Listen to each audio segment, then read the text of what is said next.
Hey guys, tonight we journey into one of the most chaotic and terrifying events in history, the Great Fire of London.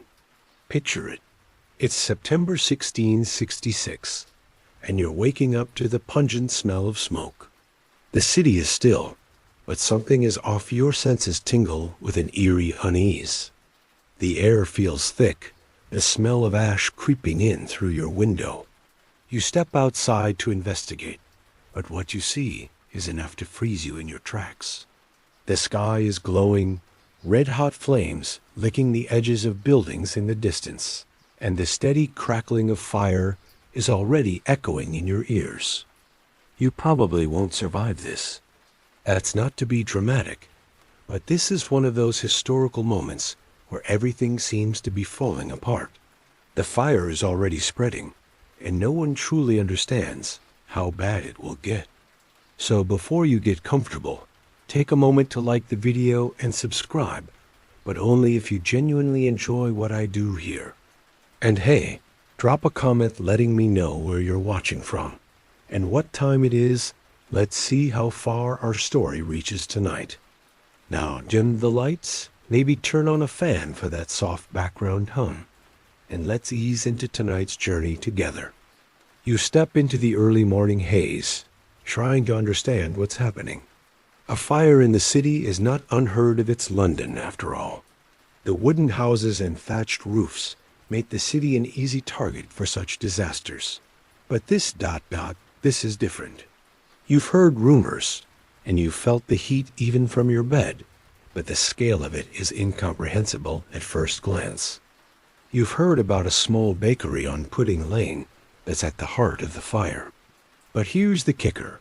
It started as a little spark from the bakery's oven. The baker, a man named Thomas Fariner, didn't even know it had happened. It was a simple mistake, a flicker of flame from the oven that caught the dry timber of the building. A mishap like this was often contained with the right precautions, but this time the fire was unstoppable. The gusty winds from the east were fanning the flames, and the dry conditions in London's densely packed streets were the perfect recipe for disaster. In the first hours, it seemed like a small thing, just a local incident, but you could already sense the panic that would follow. People around you, neighbors, workers, are all starting to stir. The fire is making its way from house to house, consuming everything in its path. You can't help but wonder how much of the city will remain once it's all over. The wind that day is a force to be reckoned with. It's not just any ordinary breeze. Historians still argue whether the fire would have been so destructive without the wind that fateful morning. But one thing is clear. It wasn't just the flame that made the fire spread. It was the wind that pushed it into the heart of London. This wasn't just a fire. It was nature's fury at its best. You can hear shouting from nearby, and people are already grabbing their belongings, trying to get out, though there's nowhere to go. The narrow streets of London don't help, and soon you realize that the city is like a tinderbox. There's no easy way out. People are pushing through the streets, trying to get to open spaces, but those same streets are packed with timber buildings that are now full of smoke and flame. As you move through the city, you can already feel the heat against your skin, even from a distance. You're not sure what to do. It feels like the world is closing in. Every step is a decision about how far you'll go before you run out of options. Do you head for the river, like many are doing? Or do you stay and help fight the fire, trying to save your home, your family, and your city?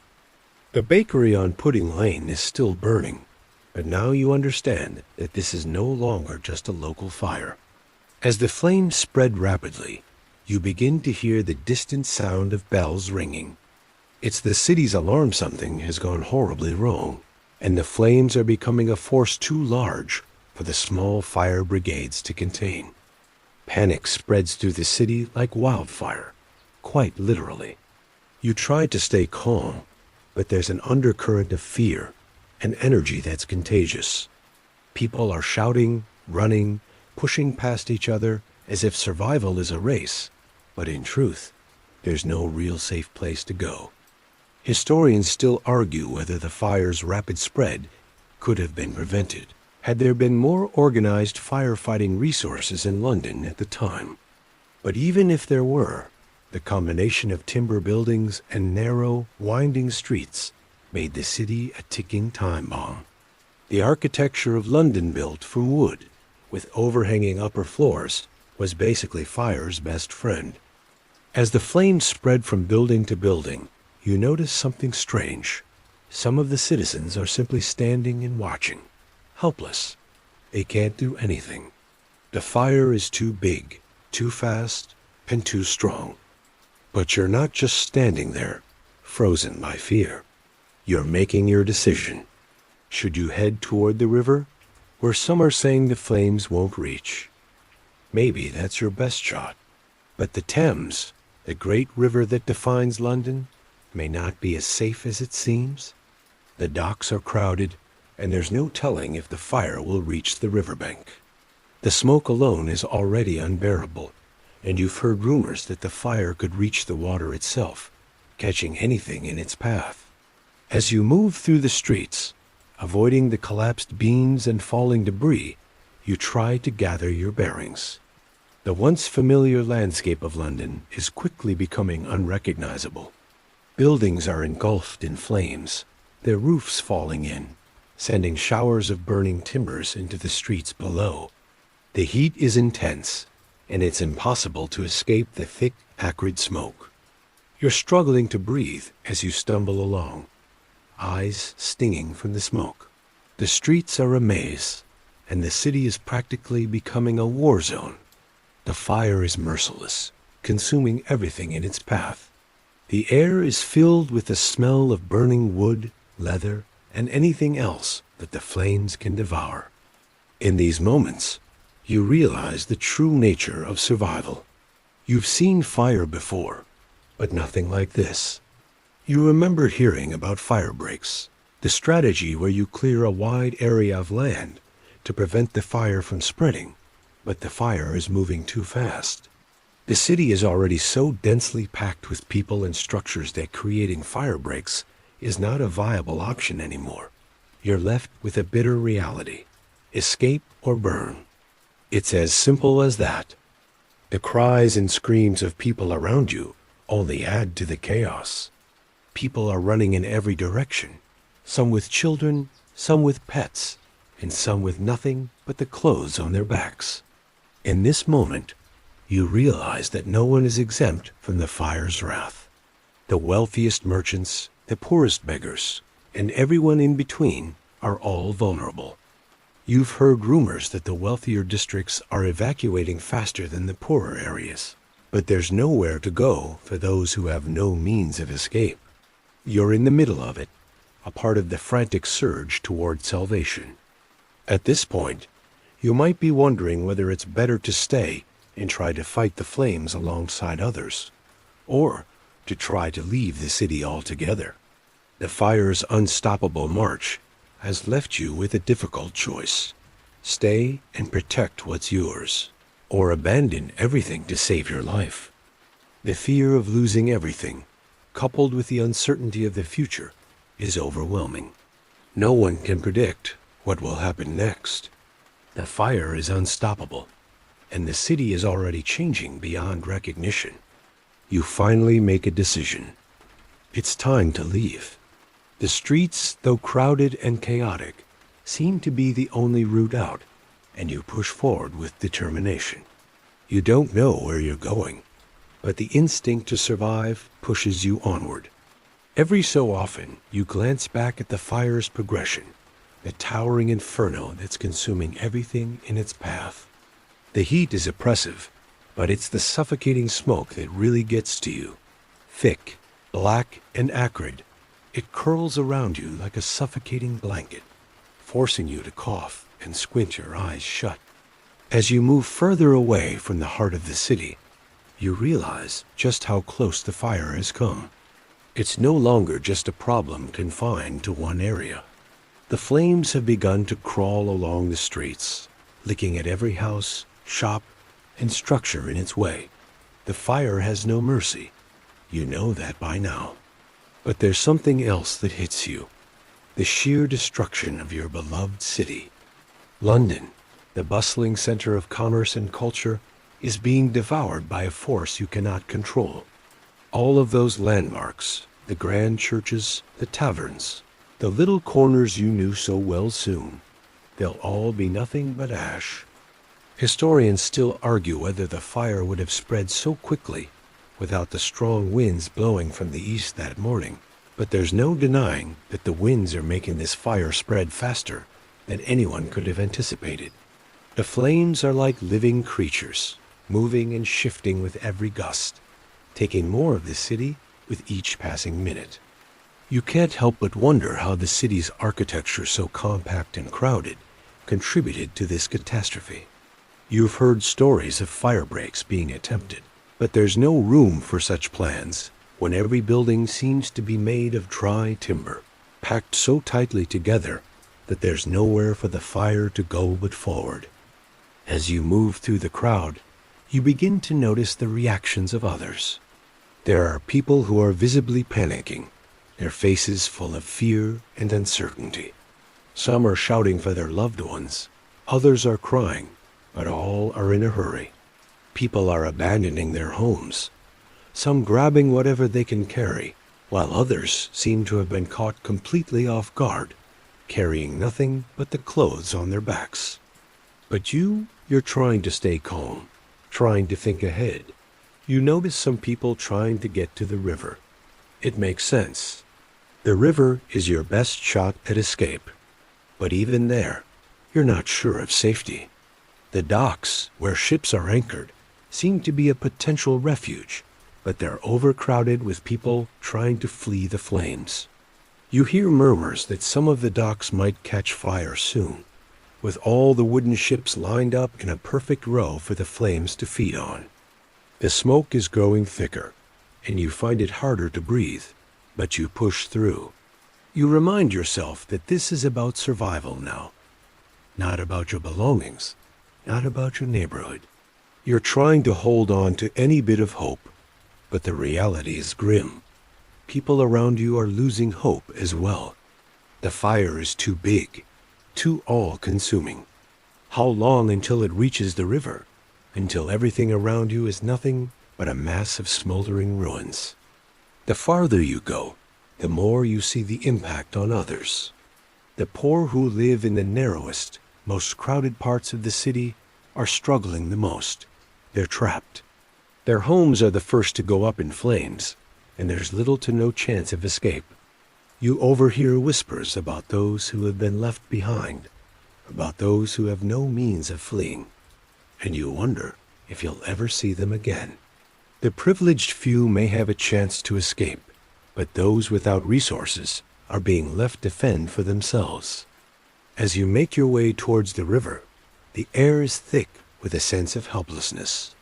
The fire continues its relentless march, swallowing the city, and all you can do is keep moving forward. You don't know what's ahead, but the one thing that's clear is that London, as you know, it is gone. Even if you survive, the city will never be the same. You're finally at the riverbank, but the relief you expected is nowhere to be found. The Thames, which you thought might be your escape, seems like just another part of the nightmare. The banks are crowded with desperate citizens. Some of them are even trying to wade into the river, hoping for some semblance of safety from the flames. But with so many people crowding the docks and riverbanks, it's clear there's no safe place here either. You can hear the panicked cries of those around you, and the noise of rushing footsteps echoes in the air as more people arrive at the river, hoping for salvation.v. It's hard to imagine that just hours ago, this river was a lifeline for traders, fishermen, and even leisure seekers. Now, it feels like the last place on earth that could offer any peace. You watch the flames creep closer, their orange glow reflecting in the water, and you start to question whether even the river will be spared from the fire's wrath. The smoke is thick and suffocating, the stench of burning wood and leather assaulting your senses, and the heat from the flames continues to radiate out toward the water. The river, which once seemed like an escape route, is now a place of claustrophobic panic, surrounded by the very thing you've been trying to avoid. Historians still argue whether the fire would have been so devastating if the people had been able to evacuate in a more organized manner, but in truth, the fire's speed was too much for anyone to control. The lack of a coordinated response, the absence of enough trained firefighters, and the overwhelming scale of the fire meant that no part of London was safe, not even the river.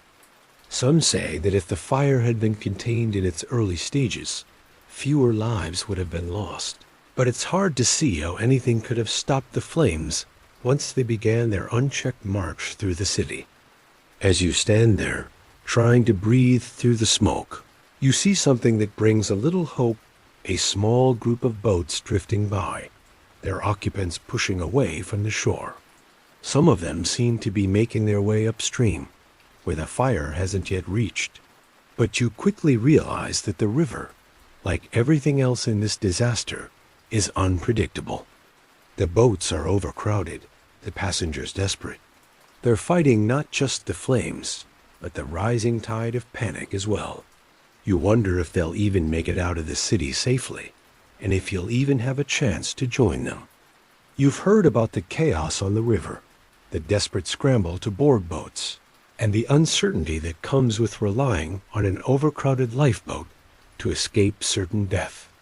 You watch as some of the boats pull away from the shore, but for every boat that moves, there are dozens more people still on land, hoping for a chance to escape. The reality is harsh. For many, the river is just another part of the disaster. As much as you wish the water would save you, there's no guarantee that it will. Suddenly, the fire seems to take on a new life. You look back at the city, and the scale of the destruction becomes clearer. You realize that the fire is no longer just a local event. It's now a force of nature, sweeping through London, indiscriminate in what it consumes. You can hear the screams from the city, the burning of wood, the crackle of flames. It's a sound you can't forget. Even the Thames is no guarantee. In the distance, you see a group of boats trying to get out, but you're not sure if they're making it through. The panic is growing, and there's no time to waste. You need to make a decision. Do you wait for a boat and try your luck on the river, or do you head further downstream, hoping to find a way out that hasn't been overtaken by the fire? Every moment counts now, and there's no telling how much longer the river itself will remain a safe escape route.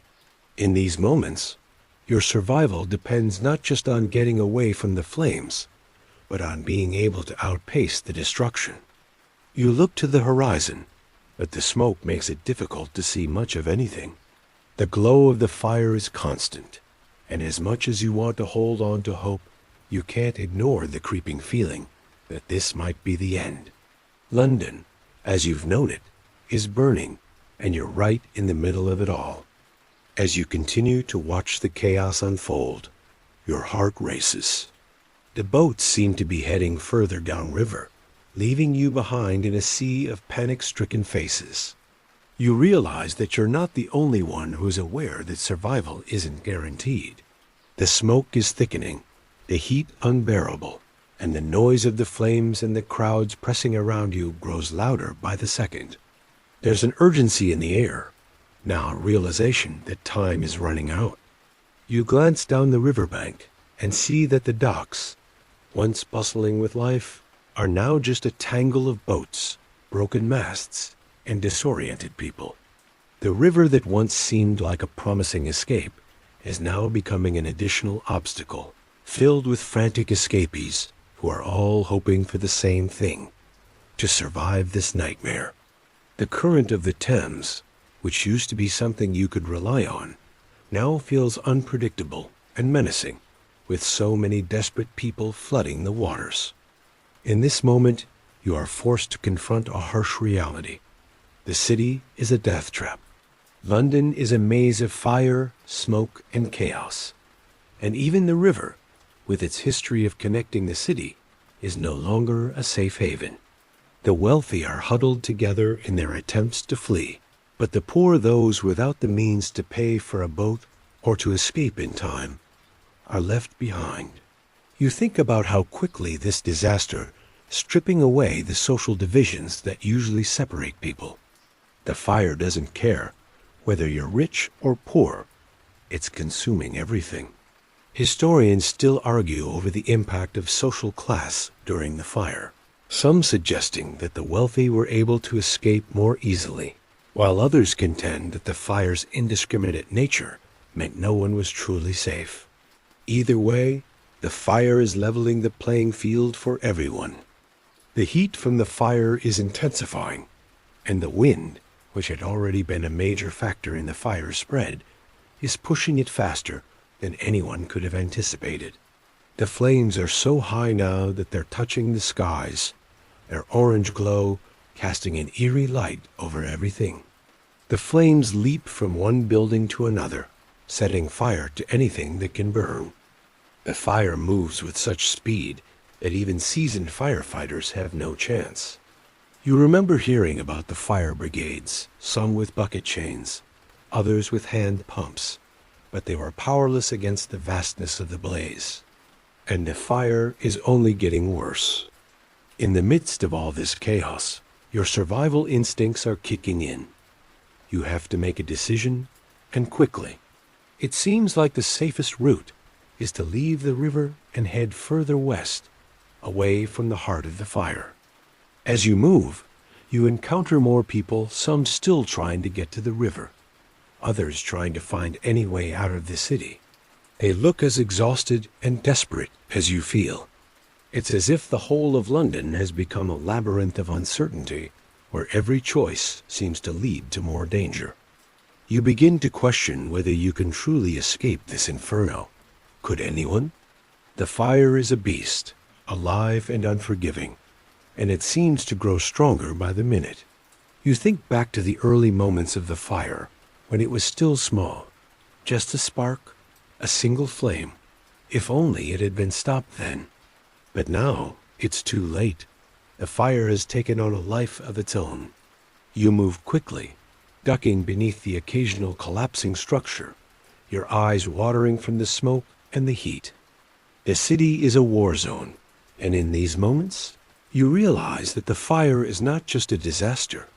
It's a force of nature, sweeping through London with unstoppable force. As you move away from the river, you can see more and more of the city being consumed. The once bustling streets of London are now deserted, except for those who are too frightened or too weak to move. It's a feeling of utter helplessness, and you know that no matter how fast you run, no matter where you go, the fire will eventually catch up with you. But you can't stop now. Your survival depends on the choices you make, and there's still a chance to get out of this alive. The question is, where will you go? And how much longer will you be able to outrun the flames? As you continue moving, a sense of urgency grips you tighter. You can feel the fire creeping ever closer, its heat pressing against your back, the smell of smoke clogging your throat, and the distant but ever-present sound of crackling and crashing timber. The city, once a symbol of life, is now a monumental ruin in the making, and you're stuck in the heart of it, wondering if escape is even possible. The panic that gripped the city earlier has now shifted into something deeper, a quiet, frantic survival instinct shared by everyone around you. Some are still moving toward the river, but the crowd is so dense now that getting there seems impossible. People are shoving, trying to make space for themselves on the docks, but it's clear that there isn't enough room for everyone. For the first time, you begin to wonder whether escaping by boat is the best option. Boats are only as safe as the person who steers them, and right now, the water is filled with fear and chaos. Who can you trust in such an unstable situation? You push on, further from the riverbank, hoping to find a different escape route. You've heard stories of others heading west, toward the open fields outside the city. But the roads are no less chaotic, and as you make your way through the throngs of people, you start to see the toll the fire has already taken. People are burned, injured, and disoriented. There's no clear path forward. There's no clear direction at all. The streets are packed with overturned carts, broken barrels, and scattered belongings.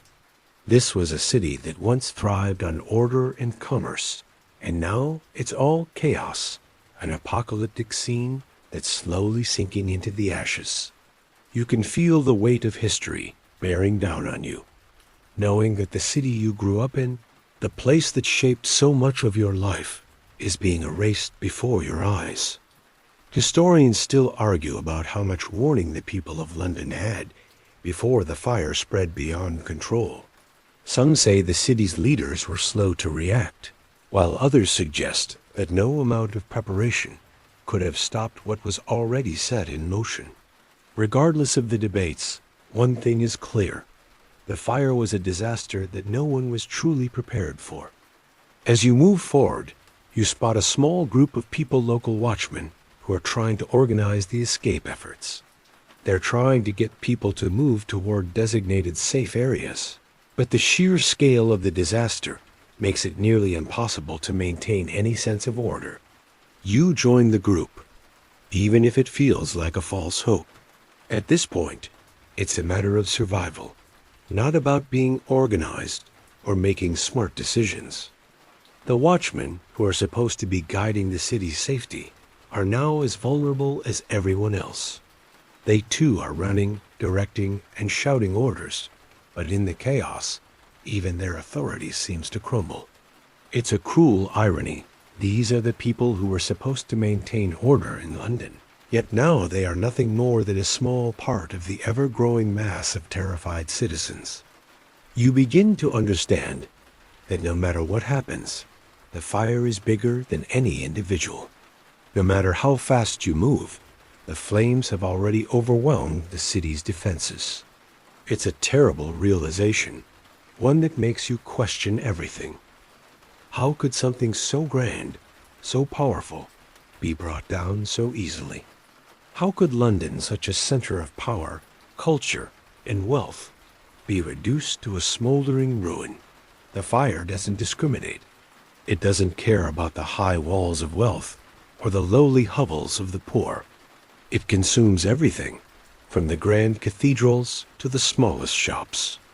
But as you keep moving, one thing becomes clear. If you're going to survive, you need to find a way out of the madness. The fire might be unstoppable, but you can still make it out.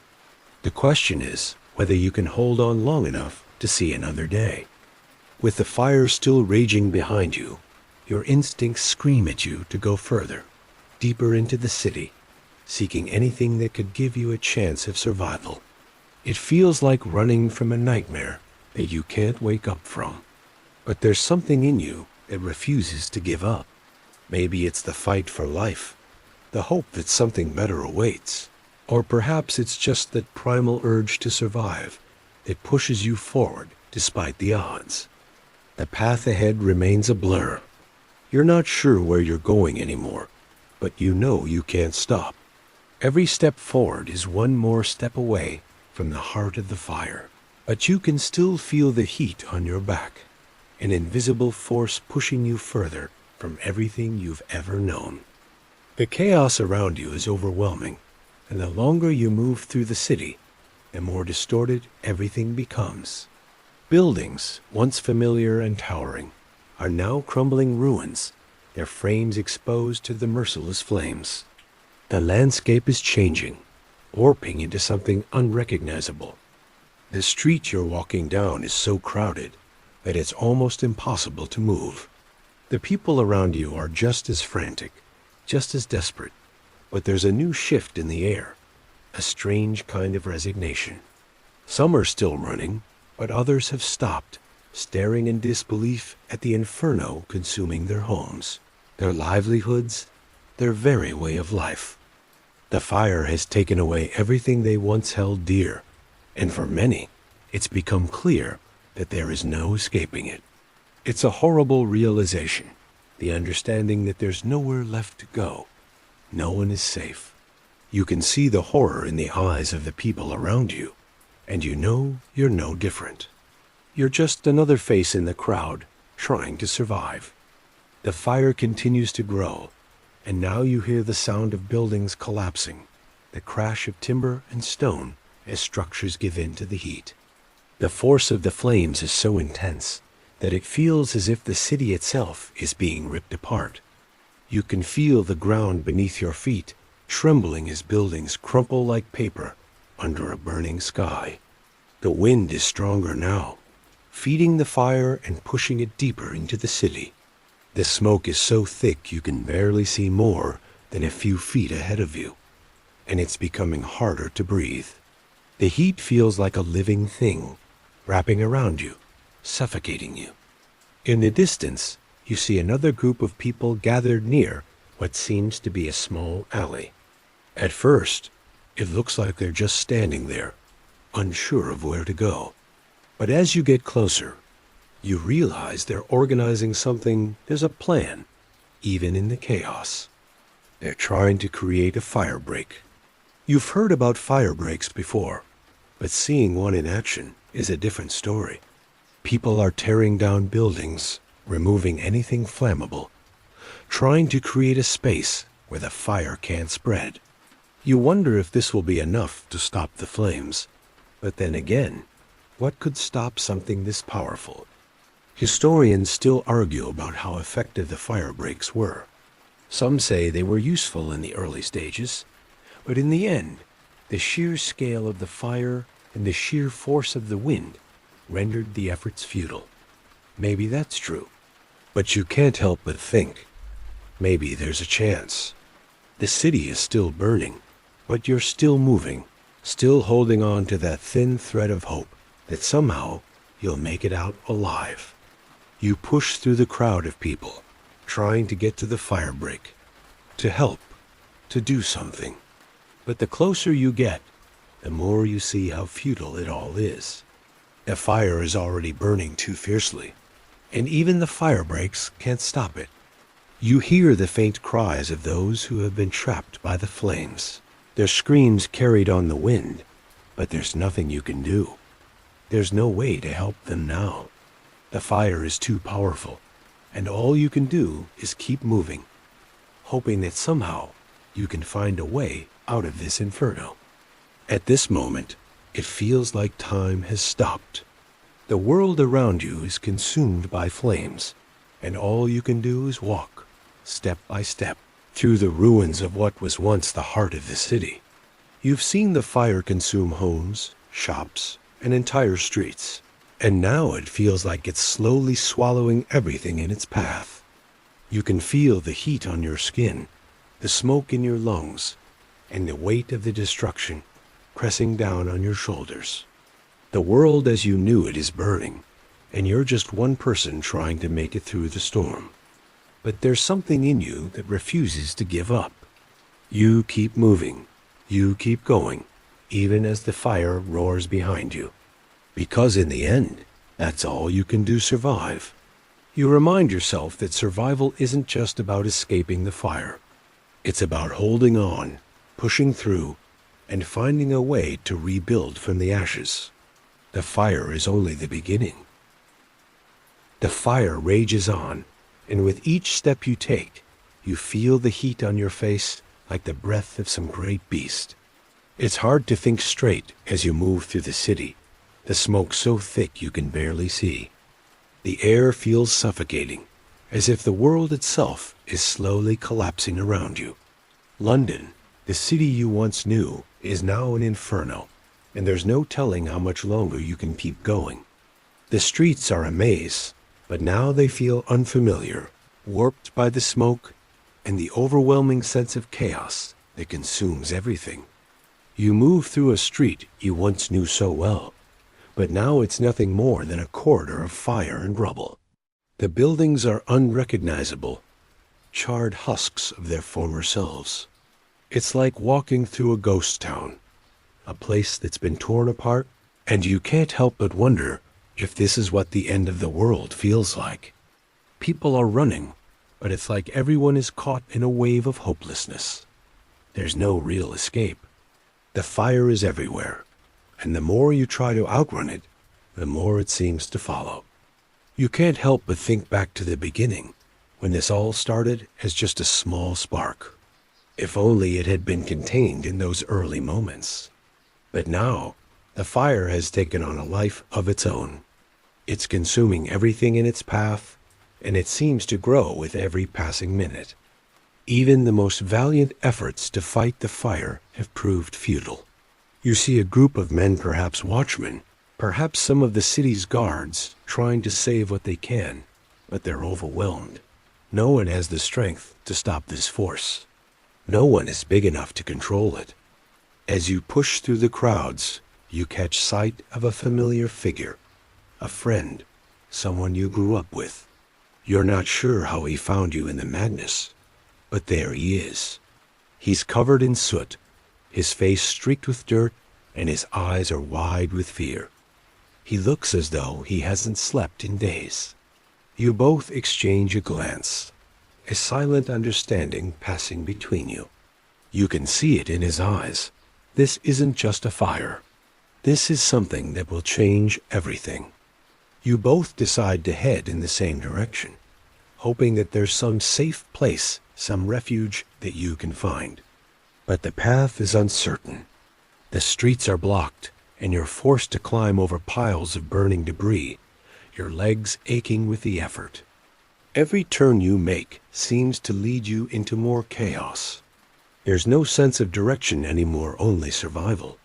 You can feel the strain of it, the weight of this catastrophe pressing down on your body, your mind, and your spirit. There's no way out of this. No magic solution to make it all go away. Historians still debate the effectiveness of London's response to the fire. Some say the authorities were slow to react. Others claim that the fire simply moved too fast for anyone to stop it. But regardless of who's to blame, it's clear that no one could have predicted the devastation this fire would cause. This wasn't just an isolated event. It was a destruction of a way of life. It was an erasure of history. As you move further, the city seems to break apart in slow motion. Buildings you once admired crumble. The spires of churches and towers you thought were invincible collapse. It's surreal to see these landmarks, symbols of the city's strength, reduced to nothing more than burning ruins. The smoke rises higher, blotting out the sky, and the day feels like it's turning into a dark, endless night. It's difficult to tell where you're headed, or even what's left of the city. The landscape is changing too quickly, too violently. The ground beneath your feet is warm, even though it's not the heat of the fire itself. It's the heat from the ruins of buildings around you. The city is burning from every direction, and the air is thick with the smell of charred timber and burning leather. Even the River Thames, which was once the lifeblood of London, is now no guarantee of safety. Boats are overwhelmed with people trying to escape, and the docks are quickly becoming another battleground in the city's fight for survival. You wonder for a moment if you can ever make it out. Can you outrun the fire? Is it even possible to survive this? It feels as though there's no end to the inferno. You can feel the fire creeping closer, its flames licking at your heels, but you refuse to stop. You refuse to give up. No matter how hot the fire is, no matter how thick the smoke becomes, you're not ready to surrender to it. You push forward, knowing that survival is not just a matter of escaping the flames. It's about holding on to the will to live, even when the odds seem impossible. As you move through the ruined streets, the sound of the fire roaring behind you, you can't help but think, what will remain after all this? Will there be a city to return to? And if not, what kind of world will London be in the aftermath? The fire has already claimed so much, but it hasn't taken your spirit. Not yet. The world around you feels like it's crumbling London's skyline, once so grand is now a twisted mass of smoke and flames. The familiar streets you grew up on have transformed into a burning labyrinth, and it feels as though there's no direction that leads to safety. The fire consumes everything in its path, from the once vibrant markets to the majestic churches, turning them into nothing but ash. You realize how fragile everything you once knew truly was. The city that stood strong for centuries is now barely holding on to its identity. The smoke is now so thick that your lungs burn with every breath. It feels as though the air itself is trying to choke you. But you can't stop. You don't even know what's ahead, whether it's an escape or simply more destruction. But you push forward because you have to. There's no other choice. You look to the horizon, but all you can see is the same overwhelming glow of the fire, as if it stretches on endlessly, consuming everything in its path. It's a sight you won't forget. The fire seems to mock the idea of hope. It grows stronger, larger, faster with every passing moment. You hear the screams of others in the distance. Some are calling for help, others simply trying to find their loved ones. It's as if London's humanity is unraveling right before your eyes. The sound of people's desperation is overpowering, and you can feel it deep in your chest, the pain of witnessing so many lives being swallowed up by the flames. Every corner you turn seems to bring you into more madness, and yet you continue moving, stumbling, running, pushing through the wreckage. You have to keep going. You have to find a way out. But then, just as you think you can't take another step, you stumble upon something. A group of people gathered together, trying to stay together. They're huddled near a narrow alleyway, some of them holding makeshift shields, pieces of wood, metal, whatever they could find to protect themselves from the falling embers and the smoke. They're trying to regroup, trying to make a plan, but in the chaos, it's difficult to think clearly. It's hard to make decisions when the world is on fire, and the chances of survival seem to shrink with every passing moment. You join the group, knowing there's safety in numbers. The group consists of men and women, all weary, dirty, and covered in soot. They're tired, but they still have the drive to survive. There's a man in charge of the group, trying to organize a way forward, but even his authority seems to be slipping in the face of the fire. Some of the group want to go back and fight the fire, but others are convinced that the only hope lies in leaving the city altogether. You wonder what the right choice is. Should you stay and fight for London, or should you leave everything behind and try to find safety elsewhere? Both options seem risky, but staying in a city consumed by flames seems even more uncertain. As the minutes stretch on, you begin to realize that the city is no longer just a place of buildings and markets. London has become a battlefield, a place where survival isn't just about avoiding the fire, but navigating through the wreckage of a society in collapse. Historians still argue whether the city's infrastructure or its people's response could have saved it. But as you stand among the group, trying to catch your breath, you realize that there's no clear answer. The fire is larger than any one person, any one decision. It's something beyond anyone's control, a force of nature that will leave its mark, regardless of how many try to fight it. The group starts to move, and you follow, not knowing where you're headed, but hoping that there's somewhere safe to go. The city around you is barely recognizable. You pass what used to be the market square, but now it's nothing but a pile of charred ruins. The once bustling area is silent, save for the sound of flames crackling and the occasional collapse of a building. The river, once a lifeline, now feels like an afterthought. Even the water isn't safe. The fire has taken everything, and yet you still have a chance to escape. You just need to keep moving. The sense of helplessness is overwhelming. Every corner of London seems to be in flames, and there's no way of knowing whether this disaster will ever end. But there's one thing you know for sure. Survival means finding a way out. The road ahead is unclear, but you're not alone anymore. The group has become a symbol of hope in a hopeless situation, and with each step you take, you're one step closer to escaping this nightmare. As you walk alongside the group, you notice a shift in the air. The fire, though still raging, seems to have slowed its furious advance. You can't be sure if it's just the overwhelming exhaustion taking hold of you, or if the worst is finally behind you, but you sense a quieting in the chaos, if only for a brief moment. The flames, which once seemed to rise endlessly toward the heavens, are now just smoldering remnants of what used to be. But there's no real relief yet. The city is still burning, still crumbling, and no one can say for certain what will remain when the fire is finally contained. The group moves forward, their pace a little slower now, fatigue setting in. You've all seen the destruction, and the weight of it presses on everyone's shoulders. The group stays close together, the comfort of numbers offering the only semblance of security in a world turned upside down. The once crowded streets of London, now empty and abandoned, seem to mock your every step. The familiar sounds of a city teeming with life are gone, replaced by the eerie silence of destruction. You're walking toward the western side of London now, hoping that the fire hasn't reached that far yet.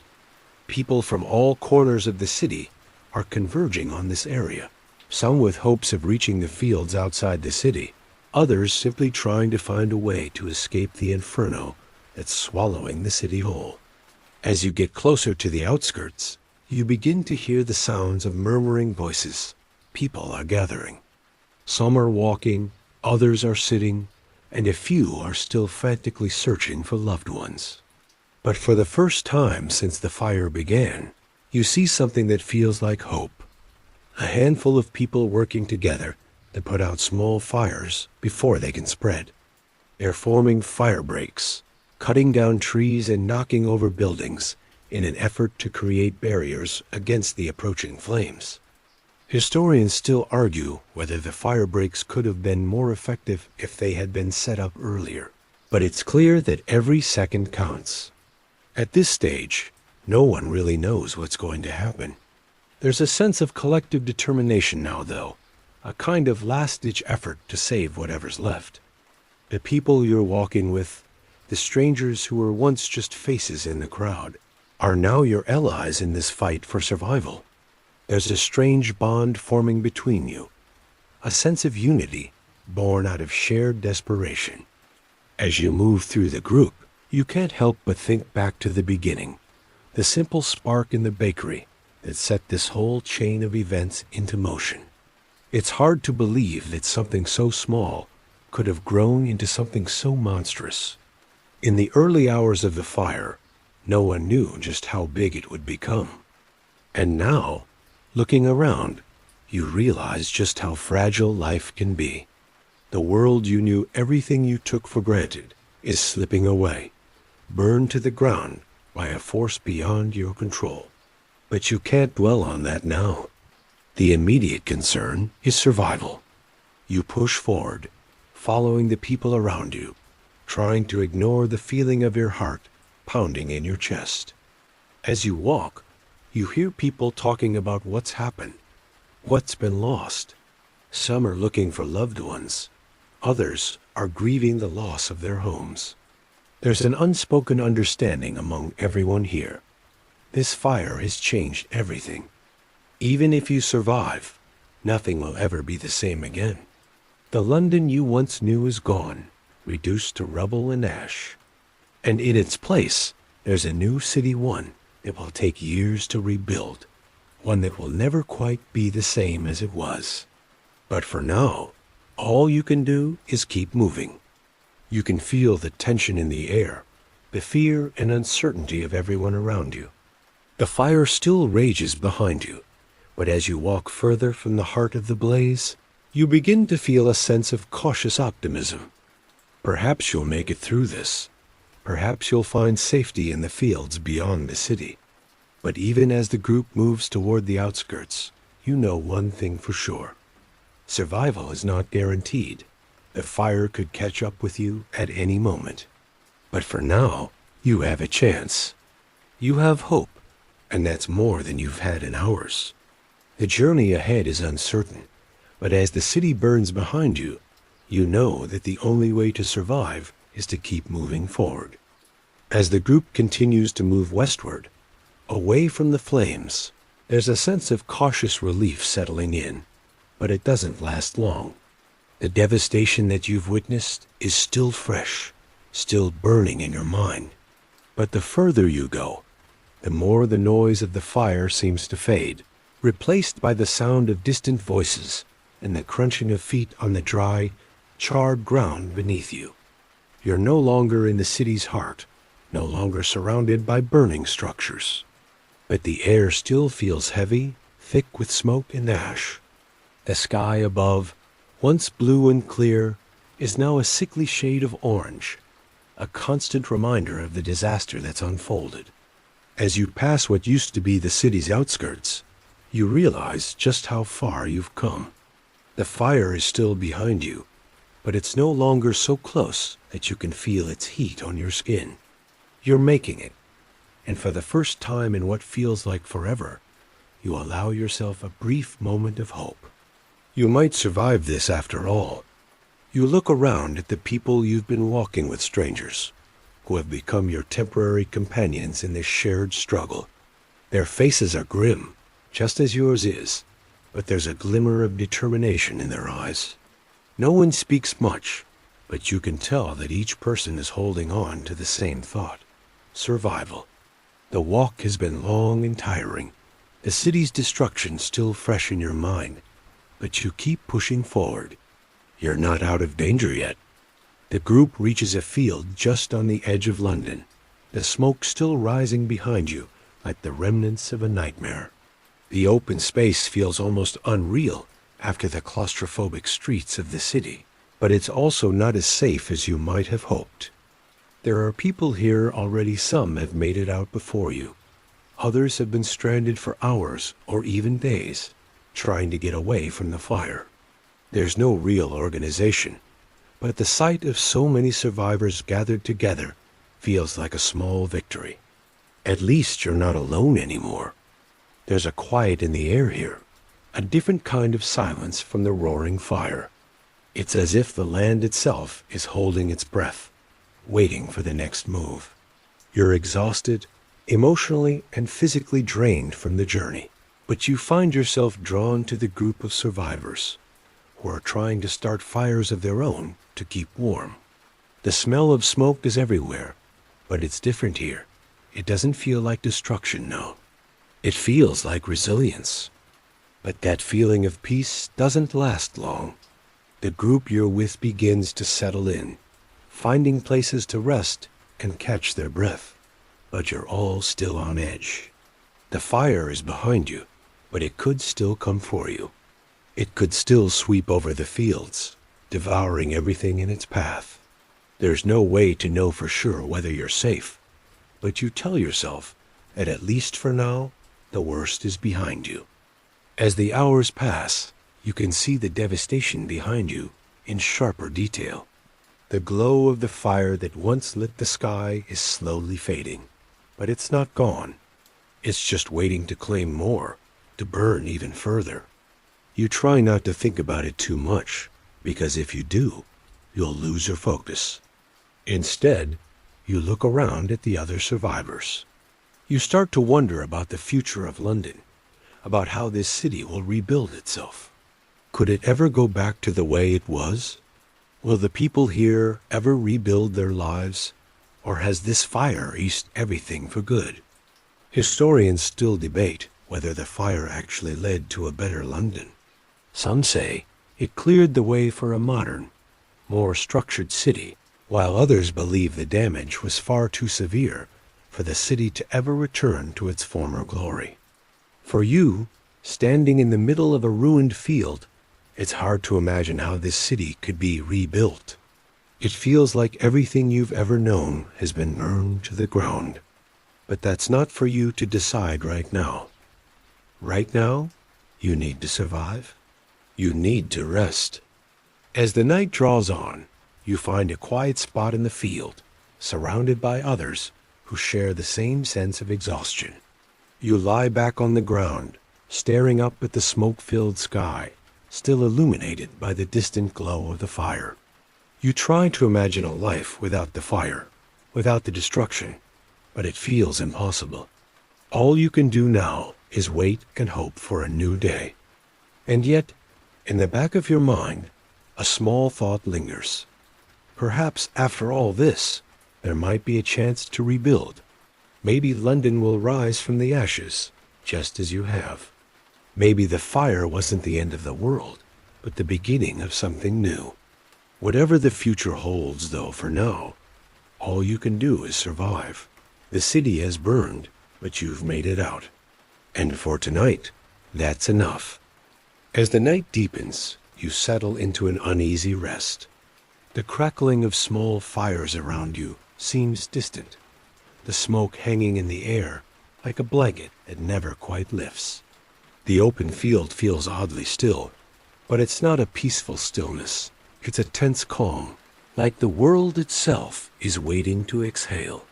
The fire, still roaring in the distance, is a constant reminder that the nightmare isn't truly over. You feel as though your mind is a haze, the exhaustion pulling at every fiber of your being. But you try not to let it consume you.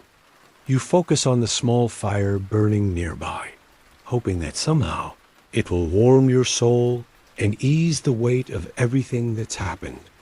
The survivors around you are quiet, their eyes wide with the same exhaustion, the same disbelief. The looks you exchange don't need words. Everyone here has experienced the same terror, the same devastation.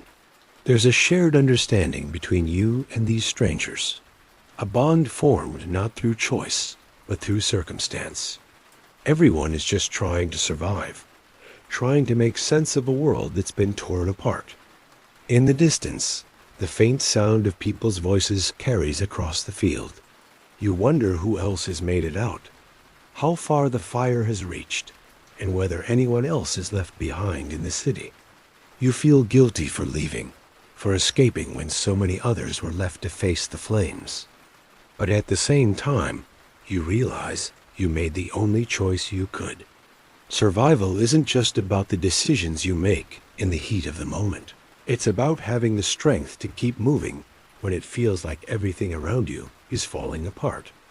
Historians still debate whether the escape efforts were truly organized or whether they were just as chaotic as the fire itself. The fact that so many made it out at all is a testament to the resilience of the human spirit. But you know that escaping the fire is just the first step. The future of London is uncertain. It's hard to imagine a city coming back from this. The destruction is so complete, so all-encompassing, that it feels like the world as you know it has been erased. You think back to the city before the fire. London was once a bustling hub, full of life and opportunity. It was a place where people came from all over the world to trade, to work, to live. Now, it feels as though that world is gone, swallowed up by the flames. The streets that were once filled with the hustle and bustle of daily life are now nothing more than piles of ash. The markets, the shops, the homes, they're all gone, and with them, the city's heart. London is unrecognizable, but in the quiet of the field, with the distant sound of crackling fire and the faint murmurs of the survivors around you, you begin to realize that this isn't the end.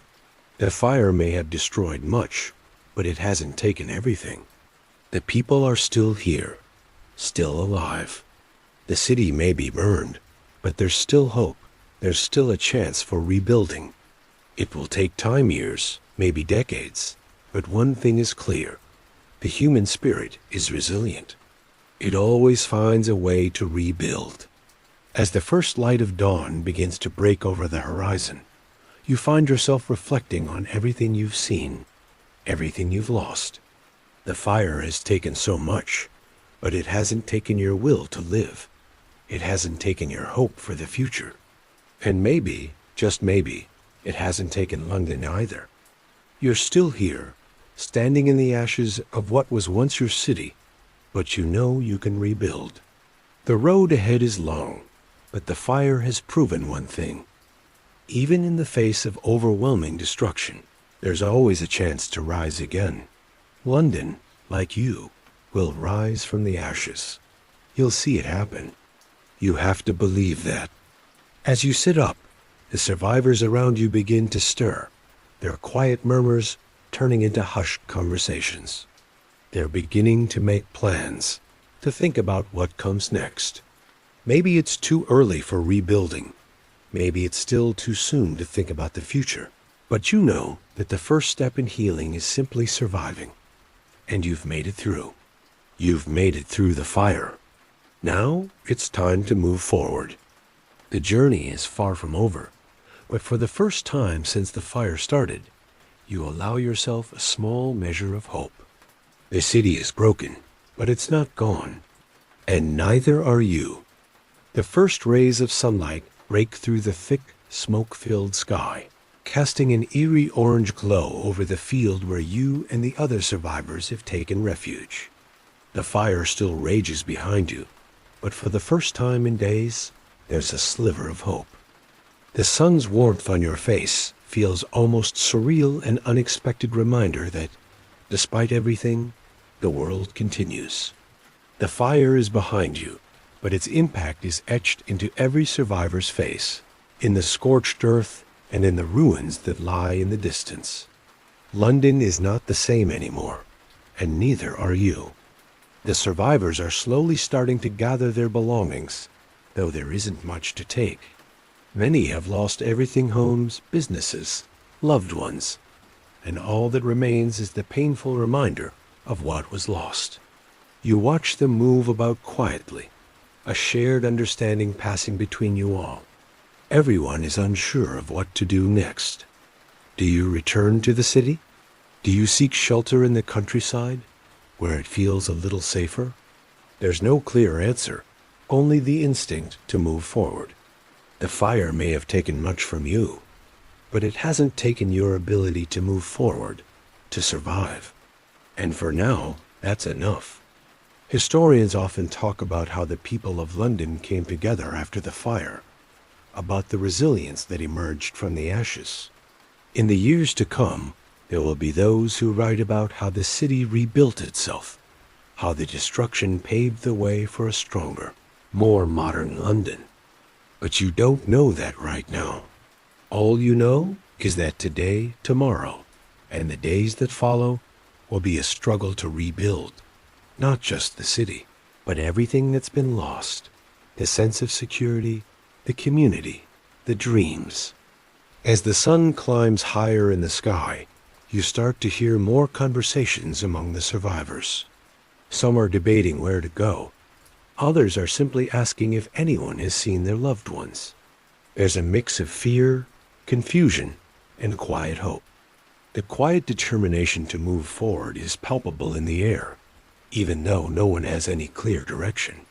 It's a strange kind of survival instinct that binds everyone together. Despite the devastation, despite the uncertainty of the future, there's still a belief that life must go on, that this isn't the end.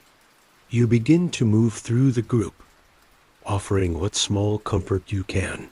People are weary, but there's a glimmer of something more. The fire may have destroyed London, but it hasn't destroyed the people who survived it. And that's what matters. You can't help but think that maybe this is the moment that defines the future, not just of London, but of all who survived. This is the beginning of something new, even if it's hard to see that right now. As the morning wears on, you start to hear rumors of others who made it out of the city, stories of families finding each other, of people making their way to safety. The fire may have left chaos in its wake, but it's also brought people together in ways that weren't possible before. The survivors are starting to organize, to think about the next steps. Maybe there's food, Maybe there's shelter. Maybe there's a way to help those who haven't made it out yet. You look around at the faces in the group, each one etched with the same weariness, the same sense of disbelief. You've all lived through the unimaginable, but you've survived. You've made it through the fire. And now, as you all begin to piece together a plan, it dawns on you. Survival isn't just about escaping the fire. It's about finding a way to live after it. The fire may have ravaged the city, but it hasn't burned your will to rebuild. The sound of distant voices grows louder as more survivors approach, their faces strained but determined. There's something almost calming in seeing the numbers grow, knowing that you're not alone, that you're not the only one left to pick up the pieces. The group begins to gather around a central point, discussing the next steps, and you can feel the shift. There's still work to do, but there's also a sense of solidarity. In the face of unimaginable loss, people are coming together, determined to move forward. You take a deep breath and look back one last time toward the horizon, toward the smoke that still rises from the heart of London. It's hard to believe that it was once a thriving metropolis, full of life, culture, and promise. But as you turn away, your heart begins to settle. The fire may have taken much, but it hasn't taken everything. And as long as there are people who are willing to rebuild, the city will rise again, stronger, more resilient, and forever changed. You join the others in their quiet conversations, a sense of purpose growing among the group. For the first time in what feels like forever, there's a feeling that this isn't the end. It's just the beginning. London may be burning, but you're still here, and you will rebuild. The day stretches on, and with each passing hour, a sense of unity grows stronger among the survivors. There's no denying the uncertainty that still looms ahead, but in this moment, as you sit among people who've gone through the same hellish ordeal, something remarkable happens. The weight of what you've lost begins to lighten, even if just a little. The conversations, while hushed and weary, are filled with quiet resolve. Plans are starting to form, and though no one has the answers, everyone seems to agree on one thing. They'll rebuild, or at least they'll try. You hear whispers among the group about getting out of the fields and moving farther into the countryside. There's talk of finding shelter in nearby towns, of finding a place where they can rest without the constant threat of smoke and fire. Some are eager to get away from the ruined city, but others like you can't seem to let go of London, even in its current state of ruin. The fire may have taken its toll on the city, but there's still something inside you that clings to the hope that this place can be saved. After all, London wasn't built on fire. It was built on the dreams of those who walked its streets. The group begins to break apart into smaller circles, some focusing on the immediate needs, food, water, shelter, while others discuss what to do next. You're caught in the middle of it all, unsure of where you belong, yet strangely comforted by the shared effort. The fire may have left everything in ruins, but it hasn't taken your ability to work together. And maybe, just maybe, that's the one thing that can never be destroyed. As the sun sets, you gather with a few others near a small fire. It's quiet now. The flames not nearly as intense as the inferno you've just escaped, but they still offer a kind of warmth, a symbol that, despite everything, life continues. You sit there, staring into the fire, thinking about everything you've lost, everything that's been destroyed. But then your thoughts shift. You think about what comes next. You think about the city that used to be, the place you once called home, and you realize that it's still there. Even though everything has been ravaged, it's still your city, your London. The fire may have taken away the old, but it hasn't taken away the spirit of this place. The people who survived, the ones who are still here, they will rebuild it. Together, they will make it their own again. You can't help but imagine what it will look like in the years to come. Will the scars of this fire remain, or will they eventually fade, replaced by the new and the rebuilt? Historians will argue about how this tragedy shaped the city, about how the fire changed everything. But you, as one of the survivors, know that there's something far more important than history's view. It's the lives of the people who rebuild. It's the strength they find in each other, in the shared pain of loss, in the quiet determination to carry on. Tomorrow, will be a new day. It will be a day filled with decisions, some small, some monumental, but each one will lead to the next step. The fire might have burned through the heart of London, but it hasn't burned the hearts of those who remain. You'll rebuild, because that's what people do. They rebuild from the ashes. As you sit with the others, you feel a small sense of peace settle within you. The fire is still out there, still consuming, still threatening. But here, by this fire, in the company of survivors, you know that something new is beginning. Maybe the city won't ever be the same. Maybe it won't be what it once was. But it will be something. It will be a symbol of survival, of the resilience that burned brighter than the flames themselves. As the night deepens and the firelight flickers, you look toward the stars distant and cold above the smoke. You don't know what tomorrow holds. You don't know how long it will take to rebuild, how long it will take to recover. But you know this. You are still here. The fire hasn't taken everything. You've survived. And that's the first step. The night passes slowly, the weight of the day's horrors pressing on your shoulders as you drift in and out of sleep. You wake up often, the quiet crackle of the fire keeping you grounded in the reality that you've survived, that you've made it this far. The sounds of the distant fire still haunt your dreams, though, a constant reminder of the destruction that lies behind you. But as the sun begins to rise once again, you feel a faint glimmer of hope that wasn't there the night before. The new day feels like a gift, a second chance. The survivors around you are waking as well, stretching their sore bodies and moving with a sense of purpose. The field, which had seemed so vast and empty the night before, is now alive with activity. You watch as people begin to organize, small groups form, discussing their next moves. Some are still hesitant to leave the relative safety of the open field, while others are ready to start moving toward the villages nearby. The next decision is clear: stay here or venture farther out. You can hear the sounds of murmured conversations, people making plans, discussing what they've lost and what they still have.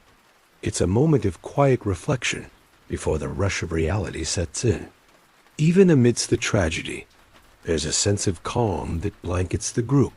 People are still coming to terms with the enormity of what's happened, but there's no time to dwell on what was lost. Survival means moving forward, and right now, that's what everyone is focused on. You, too, find yourself lost in thought. You can't help but think of the city behind you. London, once so full of life, now lies in ruin. But even in the face of such destruction, you find something incredible: hope. The fire has taken so much, but it hasn't taken away your will to survive, your drive to keep going. You're surrounded by people who share that same spirit. You realize that while the city burns, its soul is still alive in the people who survived. The heart of London isn't in its buildings or its streets.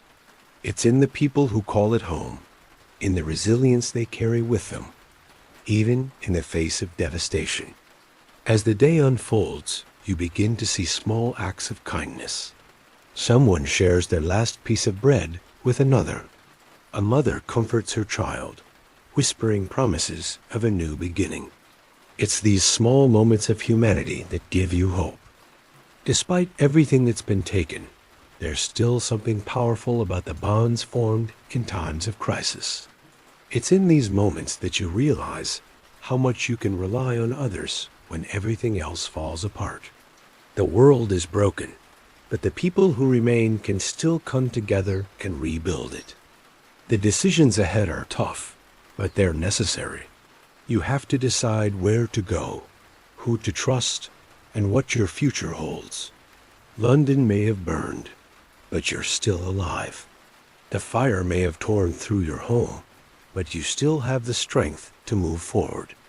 As the survivors gather their things and prepare to move out, you feel a stirring inside you, a desire to move, to take that first step toward the unknown. The road ahead is uncertain, and there are no guarantees. But one thing is certain: the spirit of survival will carry you forward.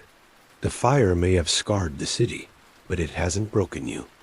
You've made it through the worst, and now you have to find a way to rebuild. It's not just about survival anymore. It's about what comes next.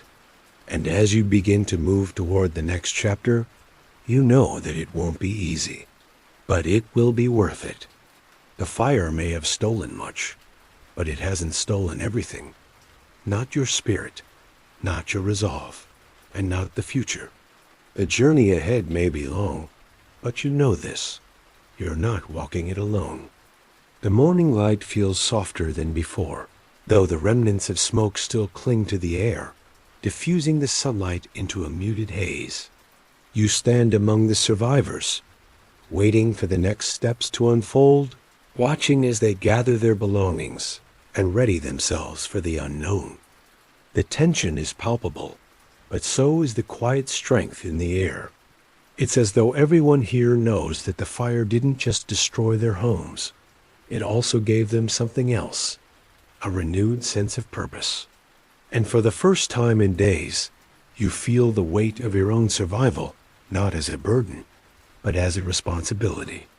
You've survived this far, and now it's time to build something new, even if it's from the ashes. You move through the group, exchanging small nods and words with those around you. There are faces you recognize, fellow survivors, whose stories intertwine with yours. People you may not have known before, but now share an unspoken bond with. There's something deeply human about that, the way tragedy can bring strangers together in ways that nothing else can. As you speak with one of them, a woman whose face is etched with grief and determination, she tells you that she's lost everything, but will start again. And she believes that they'll rebuild London, even if it takes years. There's strength in her voice, and it sparks something inside you. Maybe, just maybe, London can rise from the ashes, piece by piece. The group begins to move, slowly at first, as each person takes one last look at the city they've left behind. The towering inferno has finally begun to die down, the last embers flickering out in the wind. There's nothing left to do but leave. You take one last glance back at London once, a city full of life, now reduced to smoldering ruins, and you wonder what the future holds. What will become of this place? And what will become of you? Historians will argue for centuries about whether the fire was the end of London or the beginning of something new. But you know what it felt like: an ending and a beginning wrapped in the same breath. For you, it's not just about the physical city. It's about the people, the lives that were intertwined with it, and the strength that's born from surviving such a catastrophe. London may have burned, but the people who survived it are still here. And that's the foundation you'll build on. As you walk away from the burning remnants of your former life, you realize that you don't have to know where you're going just yet. For the first time, it doesn't matter. The journey ahead is filled with uncertainty, but that uncertainty is now a symbol of hope, not despair. The future is open, and though you know it won't be easy, it's still yours to shape. There are things to be done: survival, rebuilding, finding those who've been lost. But for now, it's enough to just keep moving. You move with the others toward the countryside, the earth beneath your feet no longer soft with the comfort of familiar streets, but hardened, marked by the weight of what's been lost. Still, There's something about the open road that feels right. It's wide, it's unknown, and it offers a chance for something new. The city, though ruined, has given way to a world of possibility. And you are part of that.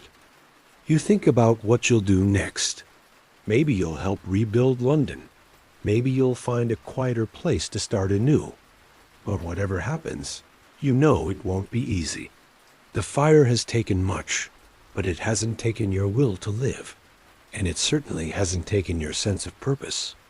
The road ahead is long, and it won't always be clear, but with each step you take, you're building something more powerful than the flames that tried to destroy you.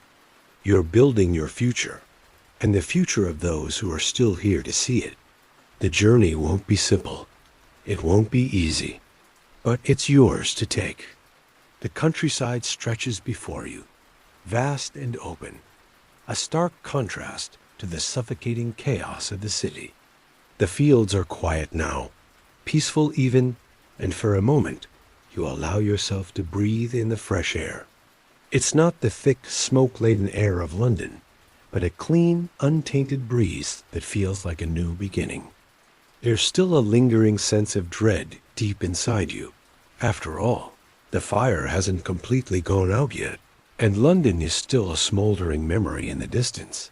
But the world around you feels calm, unhurried.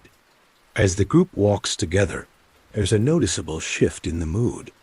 The frantic, panicked energy of this city has given way to something quieter, more reflective. People are beginning to talk about their next steps. Some of them want to head further into the countryside, maybe find a small village to settle in. Others are talking about eventually returning to London once the fire has been fully contained. It's hard to imagine the city that you've known once so full of life, now reduced to ashes, coming back to life. But then again, London has always been a city of reinvention. Maybe it'll be rebuilt, stronger and better, in time. You, however, are not sure about your next steps. There's a part of you that wants to rebuild, to return to London and help restore the heart of the city. But then, there's the other part, the one that can't quite let go of the trauma. The memory of the flames licking the sky, of running through the streets with no clear destination. You think about what you've lost, about how everything you've known has been burned to the ground. But in that very thought lies something you didn't have before: clarity. You don't know what the future holds, and you don't know where you'll end up. But you do know this: you can rebuild. Not just London, but your own life, your own sense of purpose. The fire may have stripped away everything you thought you knew, but it hasn't taken away your ability to move forward. And for the first time in days, you feel like you might just be able to find your way again. Historians may tell the story of the fire and its aftermath. They'll write about the fall of London and how it changed the course of history. But you are living it. You are part of this new chapter. You and everyone else around you are the living proof that even the most destructive forces can't erase everything. It's not just about what was lost. It's about what's left, and what's left is the strength to rebuild. The further you walk into the countryside, the more you begin to see the possibilities. People around you start talking about what they'll need to survive, about what they'll need to start anew. There's a sense of urgency to it, but also a quiet determination. The group has come together in a way that you never could have predicted, and while the future is uncertain, there's a sense that this group of survivors might be able to find something that makes all the loss worth it: a new beginning. The fire may have broken everything, but in the breaking, you've learned something. You've learned that life goes on, no matter what. That even in the worst of times, you have the strength to keep moving. The city that was consumed by fire may never be the same, but it doesn't have to be. The world is full of opportunities to start over, to build something better from what's left behind. The future is unwritten, but it's yours to shape. And as you move further into the unknown, You realize that maybe, just maybe, this is your chance. This is the moment you've been waiting for, when everything falls apart and you find out what you're really made of. This is where you begin again. The days pass slowly as you make your way further into the countryside. The landscape around you grows quieter, more serene, and it's a stark contrast to the chaos you left behind in London. The air is fresher here, untainted by smoke or the stench of destruction. And with each step, you begin to feel a sense of space that you hadn't realized you were missing. There's room to breathe here, and for the first time in what feels like ages, you take a deep breath, allowing the calm to settle into your bones. However, the weight of your journey isn't gone. The loss of everything you knew, your home, your city, your former life, still hangs over you like a heavy fog. You catch yourself occasionally, looking back over your shoulder, as though expecting to see London still burning in the distance. But with every glance, you remind yourself that the fire is behind you now, even if its scars remain deep in your mind. The group of survivors continues to walk with purpose, and you realize that you're not just walking for survival anymore. You're walking toward something new. There's a shift in the way people speak now, less about survival and more about rebuilding. Some people are starting to discuss what they want for the future. New homes, new lives, new opportunities. They're talking about how to make sure that what happened in London never happens again, how to keep a fire like that from consuming their future. There's a sense of hope rising among the group, one that you hadn't expected, but desperately needed. It's not just about escaping the fire anymore. It's about finding a way to move forward. You find yourself in conversations with others who are equally uncertain about their next steps. Some talk about the small towns nearby, places they might go for refuge, while others mention staying in the countryside, building new communities. There's a talk of establishing something lasting, of rebuilding not just their homes, but their lives, an idea that seems foreign when you think about the state of things back in London. But as the days pass and the group continues to move, something begins to shift within you. You feel that tiny flicker of hope start to grow, a realization that maybe this place could become home. At night, when the group settles to rest, the quiet conversations around the fire are more hopeful. There's laughter, soft and hesitant at first, but it's there, bubbling up from deep inside the people around you. It's a kind of laughter you didn't think would ever return after the fire, but it's a sign of something important, the will to continue, the ability to laugh in the face of all that's been lost. You realize that it's these small, quiet moments that will carry you through. The fire may have taken London, but it hasn't taken the heart of its people. It hasn't taken the spirit of resilience that will always find its way through the darkest times. You can't help but smile, despite the heaviness in your heart. The future, though uncertain, is a path you will walk, and you will walk it with others who have become your makeshift family. Together, you've survived the unthinkable, and together, you'll forge something new.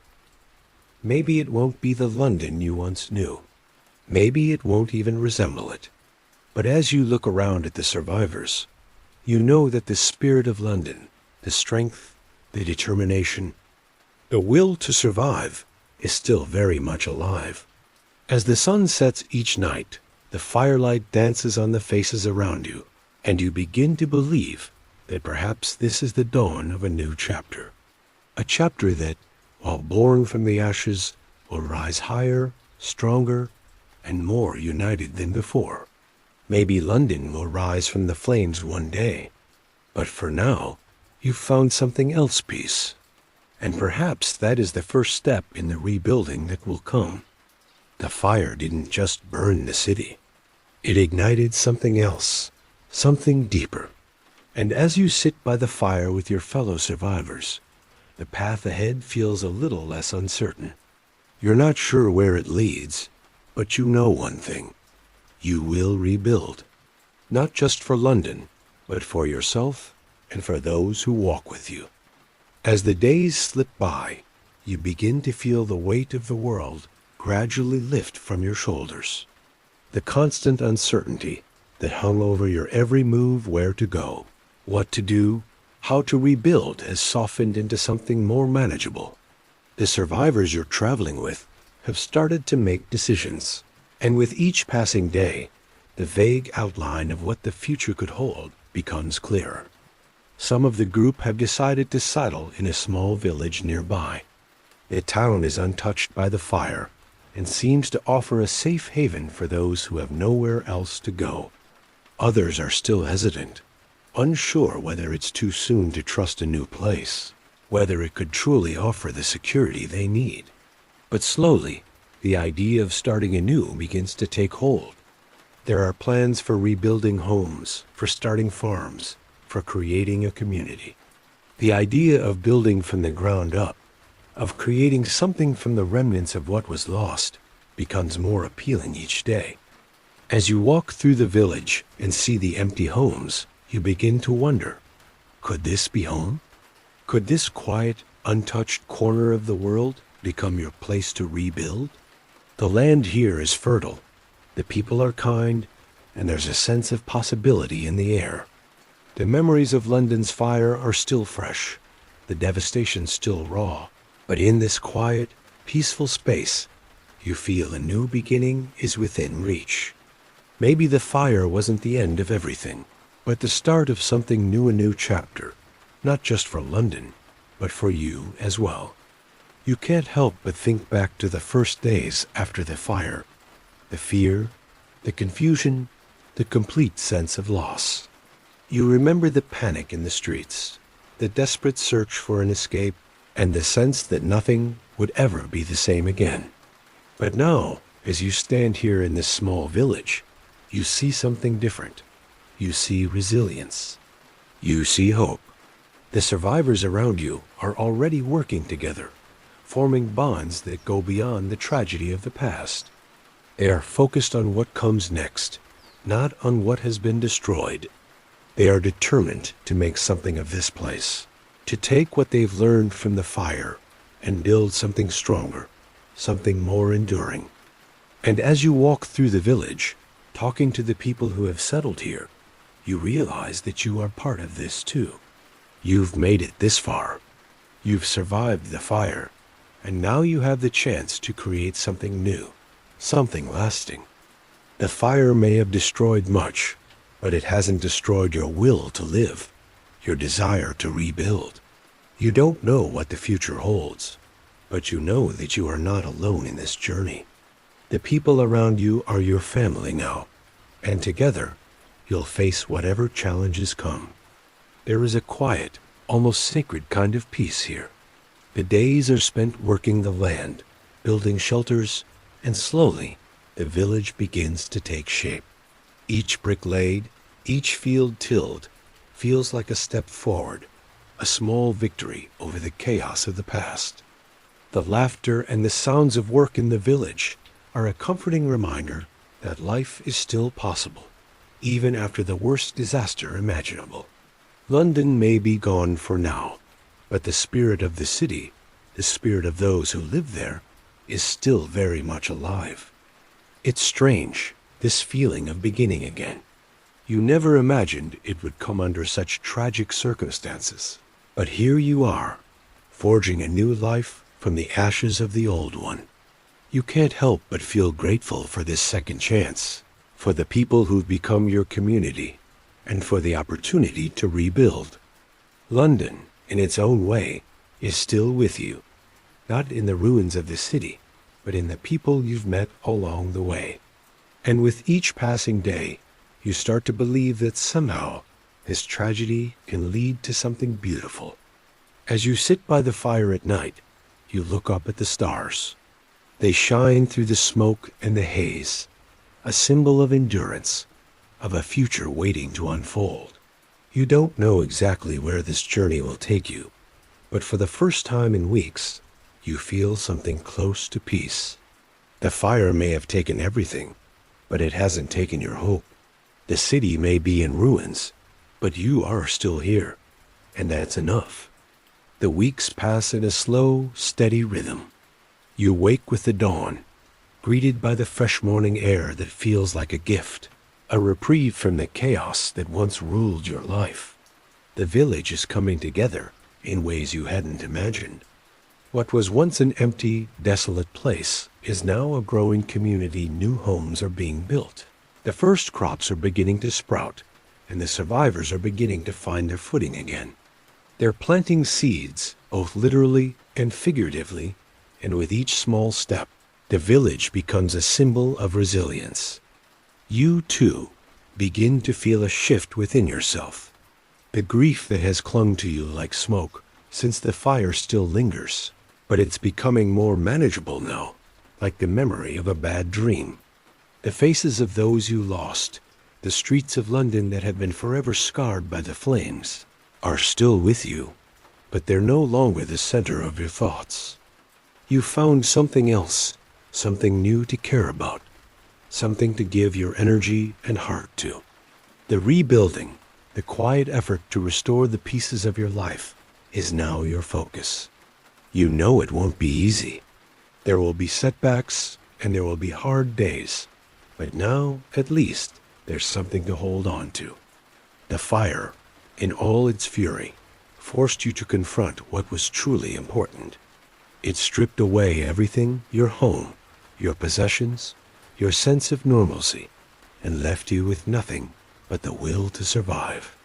And from that, you've begun to rebuild, not just the physical world around you, but yourself. You've discovered that survival is not just about escaping the fire. It's about finding a way to thrive in the aftermath. You're not the same person who ran from the flames. You're stronger now, more aware of what really matters. The fire has changed you, but it hasn't broken you. Each evening, as the sun sets behind the hills, you sit by the fire with your fellow survivors. The conversations are no longer about survival. Now, they're about dreams. Dreams of the future, of what could be, of what you can build together. You listen as people share their hopes. Some want to rebuild businesses. Some want to start new lives far from the city. And others simply want peace, a chance to live without fear. The fire may have taken much from them, but it hasn't taken their ability to dream. It hasn't taken their drive to rebuild. And that, more than anything, is what gives you hope. The land is slowly being transformed. The earth that was once scorched by the fire is now being worked with care. Crops begin to grow, the village takes shape, and there's a sense of permanence in the air. The structures you helped build, simple homes made from the earth and wood, strong and humble, stand as a testament to the strength of those who've survived. In each brick, in each field, there's a sense of ownership, of pride. It's not much, but it's enough. You know that you can survive here, that this can be home. As time moves on, you begin to visit the old city, the remains of London, from time to time. There's nothing left of the vibrant, bustling metropolis you once knew. Only the skeletons of buildings remain, their charred frames still standing, like ghosts of the past. But you no longer feel the same pull to return, to salvage what's left of the city. Instead, you feel a kind of peace when you visit, because in a way, London will always be with you. The memories, the lessons, the spirit of the city, it's all here. You carry it with you. And as you walk away from the ruins, you don't feel like you're abandoning it. You're carrying it forward, taking the best parts of it with you as you create something new. You don't know what the future holds. There are still many challenges ahead, and the scars of the past will always remain. But as you look around at the life you're building here in this small village, you begin to realize that the fire didn't take everything. It didn't take your hope. It didn't take your ability to rebuild. It didn't take your future. In the quiet evenings, You stand by the fire, feeling the warmth against your skin, and for the first time since the fire, you feel something other than loss. You feel the flicker of new beginnings, the pulse of life returning. You realize that no matter how much has been taken from you, no matter how much London has been reduced to ashes, you will always have the ability to rise again. A fire may have burned through the city, but it hasn't burned through you. And as you look to the horizon, you know one thing for sure. You will rebuild. London will rebuild. And together, you'll forge a future that is even stronger than the past that's been lost. As the night deepens, the crackling of the fire begins to soften, its warmth casting a gentle glow around the group of survivors, a calm in the quiet. The air around you is cooler now, the whispers of the wind carrying a peaceful stillness that feels like a soft lullaby. The day's journey, the weight of everything you've seen and endured, begins to fade as the world settles into the quiet rhythm of the night. In this small village, the future is unfolding slowly, like a delicate seed planted in fertile soil. The days ahead may be filled with uncertainty, but tonight there is a calmness that settles over you. The fire has gone out, the city is behind you, and for now there is peace. As the stars twinkle softly above, casting their gentle light upon the earth, you feel the weight of the world lifting bit by bit. You've survived. You've made it through the hardest days. And now, like the village, you too will rebuild.